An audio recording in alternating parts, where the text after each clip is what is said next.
Hi, beautiful soul. This is day 15 of 100 Days to Emotional Power. Today, I want to talk about a feeling that is incredibly painful, and yet many people experience it quietly. The feeling of trying hard but still feeling stuck. You're not lazy, you're not careless, you're not sitting and doing nothing. You're actually trying, you're making effort, you're reading, learning, planning, cleaning, improving, working, praying, hoping, and pushing yourself. But still, you feel like nothing is changing. You feel like life is not moving. You feel like you're running, but staying in the same place. And what makes this even feel much heavier is that sometimes nobody sees how hard you are trying. People only see the results, and if their results are slow, they assume you are not doing enough. But you know your truth, you know you're trying, and still you feel stuck. For example, you may be trying to build a better career. You send CVs, you research, you apply, you study, you improve your skills. You even prepare for interviews, but weeks pass and nothing happens.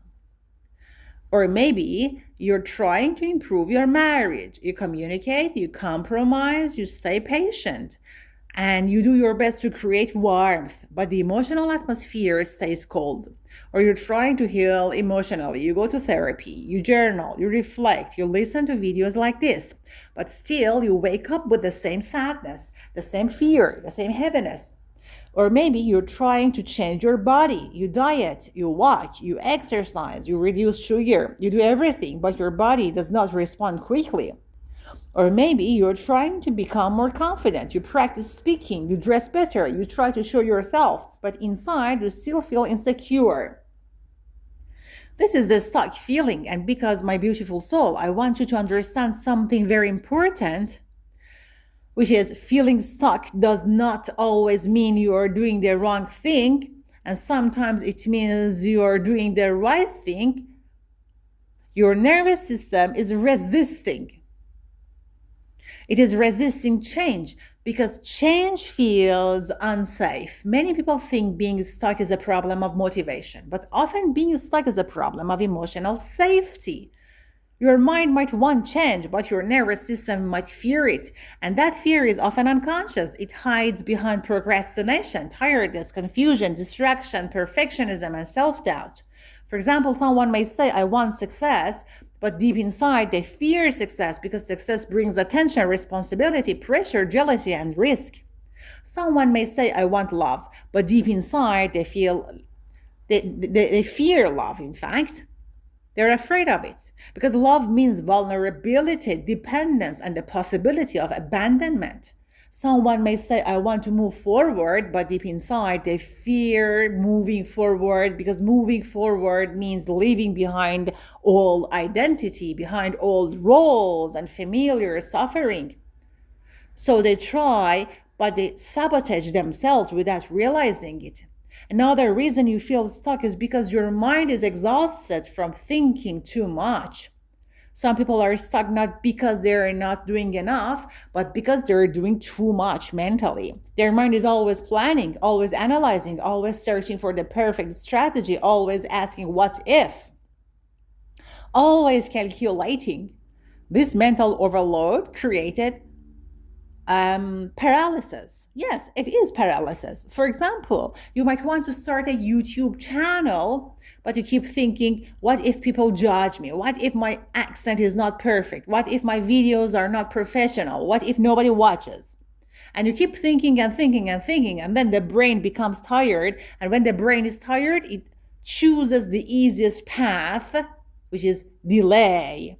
Another example is when you want to start a diet, but you keep thinking, which diet is the best? Keto, intermittent fasting, Mediterranean, low carb, and you keep researching, but you never start. Because your mind is stuck in preparation mode. Another reason you feel stuck is because you're trying to change your life with the same identity that created your own old life. This is very deep. Many people want a new life, but they keep thinking, acting, and speaking like their old version, their old self. For example, they want confidence, but they still speak to themselves like an insecure person. They want wealth, but they still behave like someone who expects failure. They want respect, but they still tolerate disrespect. They want a new relationship, but they still choose emotionally unavailable people. They want peace, but they still argue with someone. So they try, but their daily habits pull them back. Another reason is that you might be stuck because you're emotionally attached to the old pain. This sounds strange, but it happens often. Some people have suffered for so long that suffering becomes familiar, it becomes home. Even when they want change, their subconscious prefers a familiar pain to the unfamiliar freedom. For example, someone who has been criticized their whole life may feel uncomfortable when life becomes peaceful because they're used to tension. Someone who has always struggled financially may feel anxious when money comes because their identity is a struggler.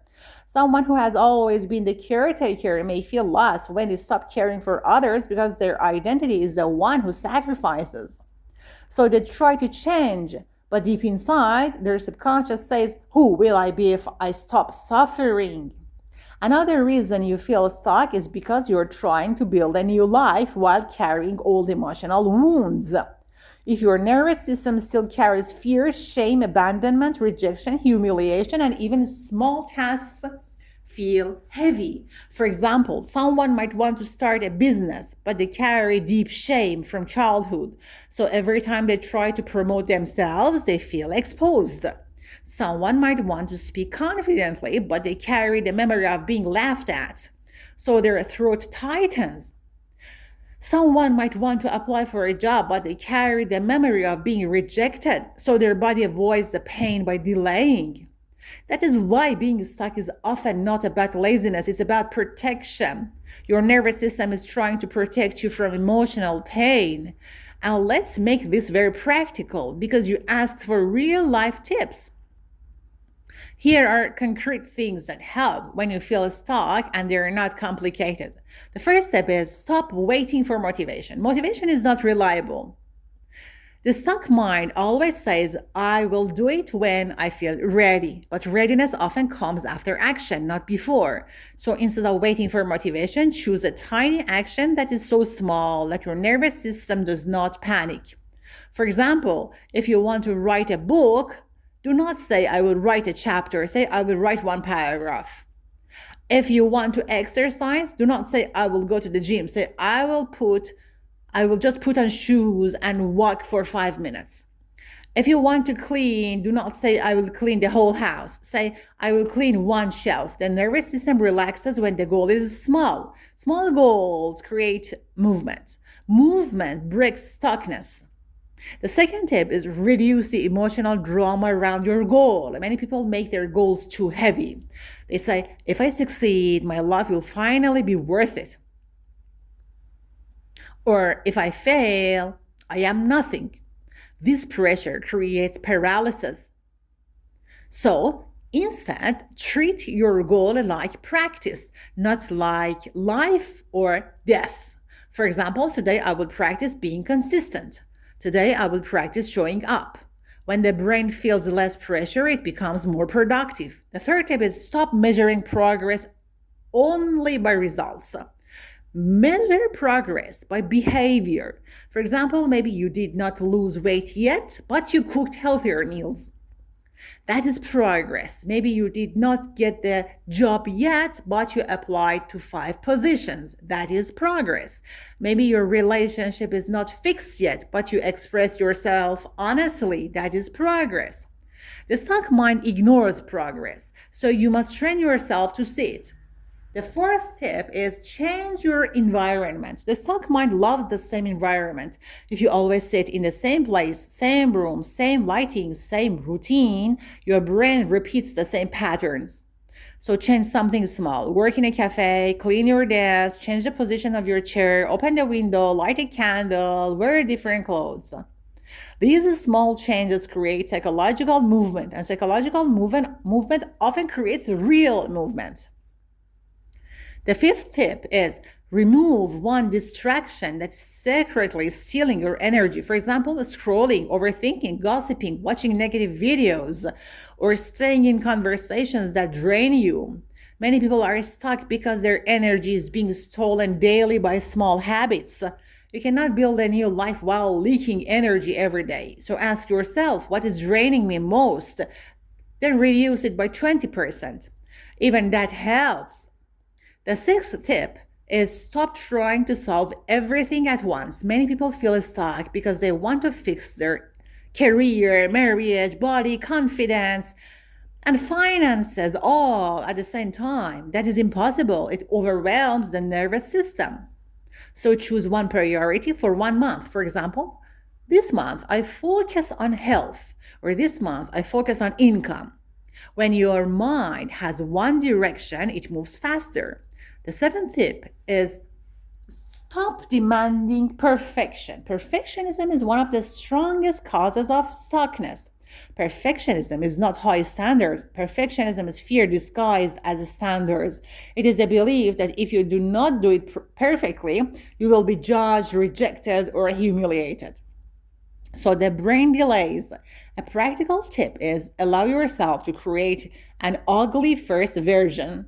For example, record an imperfect video, write a messy paragraph, apply for a job even if your CV is not perfect. Do it anyway. Progress is created through imperfect repetition. Tip number 8, stop living in your head and start using your body. Stuckness is often mental, so move the body to move the mind. Not gym, not heavy sport, something simple. Walk around the room, stretch, watch your face, take a shower, clean one small area. Physical movement tells the nervous system we are alive, we are moving, and it breaks the frozen feeling. Tip number 9, set a 2-minute rule. When you feel stuck, tell yourself, I will do this for 2 minutes. 2 minutes is not scary. 2 minutes does not trigger resistance. And often after 2 minutes, you continue naturally. 10 number tip is stop telling yourself the story that I am stuck, because the brain believes stories. Instead, change the language. I am in a slow phase. I am in a transaction. I am building. I am preparing. This is not fake positivity. This is psychological reframing. The word stuck feels hopeless. The word transition feels temporary. And the brain behaves differently. Tip number 11, look for hidden fear. Ask yourself, if I succeed, what will change? Many people fear success. Success might mean being visible. Being visible might mean criticism. Criticism might remind you of childhood humiliation. So your nervous system avoids success by delaying. If you can identify the fear, the stuckness becomes clearer. Tip number 12, do not do your goal alone. Stuckness grows in isolation. So talk to someone, join a group, share your plan, even if it is one person. Accountability creates movement. Tip number 13, stop trying to force confidence. Confidence is not a feeling. Confidence is evidence. Confidence grows when you keep promises to yourself. So choose one promise you can keep daily. For example, every day I will write one paragraph. Every day I will walk 10 minutes. When you keep promises, confidence appears naturally. Tip number 14, stop waiting for emotional readiness. Many people say, when I feel better, I will start it. But starting often makes you feel better. It is a starting. It is a starting that changes your feeling. So the order must change. Start first, feelings follow later. Now, my beautiful soul, I want to tell you something that might touch you deeply. Feeling stuck is often a sign that you're close to a new version of yourself, because before transformation, the old self fights. The nervous system resists. The mind becomes confused. The motivation becomes unstable. This is often the bridge between the old identity and the new identity. So if you're trying and feeling stuck, it does not mean you're failing. It may mean you are in the most sensitive part of growth. the part where you're shedding old habits, the part where your brain is learning new patterns, the part where your nervous system is slowly adjusting to a new reality. And that is why patience is not weakness. Patience is a strength.